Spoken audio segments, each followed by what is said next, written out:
Greetings everyone and welcome back to 365 Days of Prog. Today we're going to be reviewing Concerto Grosso per I New Trolls by the band New Trolls. Hi, my name's Naomi. I'm an avid progressive rock fan, but I'm a long ways from knowing all the prog albums out there. But this year, I'm gonna give it a try. This is 365 Days of Prog. Yet again, yet another Italian prog band. I've been looking forward for more things from Italy, and especially this band in particular. I really wanted to get to know them. I knew that they were one of the greats alongside Banco del Mutuo Soccorso or even PFM, and I really wanted to get to know their sound, and this is my first instance ever of hearing anything from New Trolls. So here are some of my favorites, and there is actually a lot, bits from this album.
Wow, what an album this is. It's really a fantastic album. In my script I wrote that I finished listening to it about 4 hours ago. As it happens, it has been 2 days ago, but okay, fine, we can live with that. But I can still tell you that I'm amazed by this album and how good this was, and this makes it better than, like, let's say 90% of the albums we got on this series, which I usually tend to forget or not be too impacted by right after listening to them. So a while back when I did the Banco del Mutuo Soccorso album with Scott from the Prog Corner, we ended up talking about a lot of things, and one of the things we talked about are the big great Italian prog bands. And he of course mentioned PFM, which I specifically really like some of their music, and of course we talked about Banco themselves and others, but he also mentioned New Trolls as being one of the greatest Italian prog bands ever, and like the dumb fuck that I am, I was just going like, yeah, you're totally correct, they're great, and I was just too shy to them that I've never listened to them.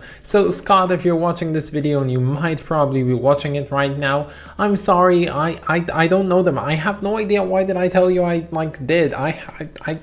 But yes, today we're looking at New Trolls' third studio album, if I'm not mistaken, and it's called Concerto Grosso per I New Trolls, which translates to Big Concerto for New Trolls. Now, you can actually translate the word concerto from Italian to English by just saying concert, but I don't think that's what's going on here, because this album mainly features an actual concerto. But as I mentioned, this only applies to side 1, which actually featured a concerto with a structure of a concerto, but side 2 actually features a big improvisation piece, which we'll get to talk about a bit later. Now firstly, let's talk about New Trolls themselves. So they are in fact considered to be one of the greatest Italian prog bands of all time, but if you go over on the prog archives, you might be dismayed by what you find out. You might see that from their big and lengthy discography, there's actually only one album that surpasses the 4 out of 5 rating, and it's not even this album, which is really kind of odd.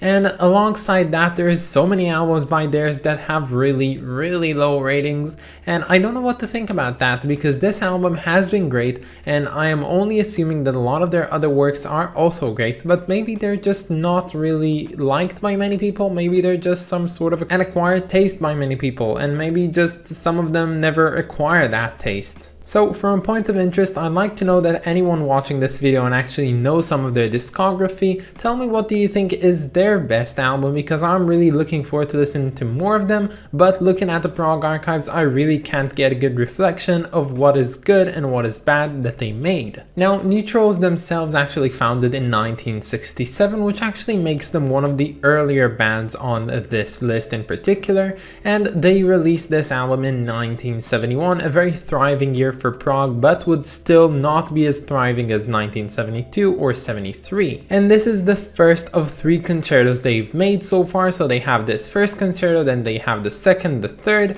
and you know, they're still pretty active, so they maybe even release a 4th one. So this album starts, as I said, with a 4-part concerto, and the first part is called Allegro. Now, Allegro in Italian basically means lively and brisk, and it talks specifically about the music. So it's the first part of the concerto.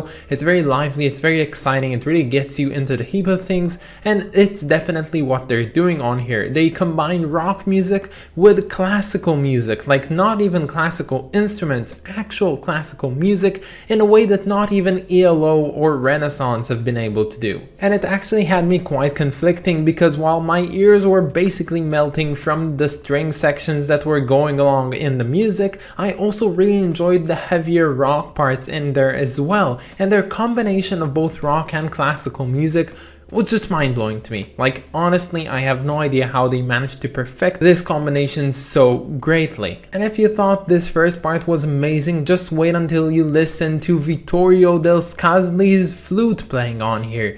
He plays amazingly. He actually plays a lot like Ian Anderson from Jethro Tull. So just take this really lovely amalgamation of classical music and rock music and just add that flute on it, and it sounds so good. It's needless to say, this song in particular, the first part, is just an absolute 10 out of 10. And then before you even know it, we seamlessly transition into the second phase, which is called Adagio. Now, Adagio actually means slow, and that's the part of the concerto where basically everything, you know, shifts tempo to something really slow and the notes are drawn out, and it's really lovely. They really amazingly use the string instruments on this part in particular to really feature a lovely, lovely classical sound. I said lovely so many times because that's what I feel about this type of music. It really does sound lovely. The flute is now gone actually, and it wouldn't be back for a while, but that doesn't really matter because you get a beautiful combination of what to me at least sounds like a Johann Schobert composition, combined of course with progressive rock. And by the way, this is also the section where we are introduced to vocals, and unlike what I expected, they were actually in English and they were very clear. They actually sound very, you know, American or English without the, you know, Italian accent that you'd expect to find, and it's really quite lovely and I liked it very much. And moving on to part 3, this one is actually called Cadenza. Now, Cadenza basically means a solo part that comes towards the end of a concerto, and it definitely was what it describes. And the solo instrument on here, you guessed it, it's an electric, I'm just joking, it's a violin, and it sounds really, really good. Like, the violin on here is just mind-boggling. I don't know how to tell you this. This is such an emotional part in some way, and I really enjoyed that behalf. And also the fact that there's still rock music, although it's pretty, you know, calmer rock in some way, playing as well, is just marvelous. And after this amazing section, we reach the last part, the 4th part of the concerto, and this one's called Shadows, and in brackets for Jimi Hendrix. Now, you might not know Italian, but I can tell you all that Shadows is not a part of a usual concerto, and unfortunately, this is what happens over here. The concerto just takes a very odd shift into semi-proggy, mostly rock forms of music, and you know, it's fine and all, but they actually completely ditched out the orchestra on this part, and it doesn't really sound like it has to do anything with what came before it, and I have no idea why they chose to do that. Like, everything so far has been perfect, but this part just kind of, you know, ruins it all. I guess it's a really cool song on its own, but in the context of this album, I really didn't quite dig it. But the one thing I did really like about this part in particular was the fact that Vittorio came back with his flute, and he put so much energy into the flute that sometimes he just screams, like he just literally screams while playing the flute, and it's actually quite amazing. And if you've ever seen like any of the live shows recorded or actually live by Ian Anderson back in the 70s, it sounds like one of his prolonged solos basically, where it just goes all out and it sounds really, really amazing. So again, I know a lot of people that that don't really know how to venture into Italian prog, and I'll tell you this, if you really like Jethro Tull on the flute and you really like bands like Renaissance or ELO because of their classical arrangements, go ahead, listen to this album, don't be afraid, it won't bite. Italian prog is a marvelous world that we should all, I believe, at least have some experience with, and this album is definitely one to get into. But then we flip this record and we get to side 2. Now side 2 features a song called, and I'm not gonna memorize this one, so I'm gonna read it off that screen. It's called Nella Sala Vuota, Improvisazioni dei Neutros registrate in diretta. Okay, it translates basically to, in an empty hall, neutrals improvising live. That's like what I got from it. And you know, it's a pretty right description for it, because you can clearly hear that they're just improvising a lot of things, and because of the reverb and the echo, you can definitely say that they're in some sort of an empty hall. Now, the one thing I do have to say about this one, it's really nice, but I really don't believe that this one is really an improvisation. Like, of course it has various improvised parts, but mostly it feels like a big piece that was written through improvising and then writing the ideas down. Like a lot of music is made in that way, and I know that, but this really sounds like you went on improvising for a prolonged period of time and you took out the best ideas and then you wrote them down and recreated them in one giant piece. Of course, we still get some really great solos on here, and I think the best solo that we really should talk about on here is the drum solo at the end. Now, when I say at the end, I mean the end, but it actually takes up 7 minutes of this song,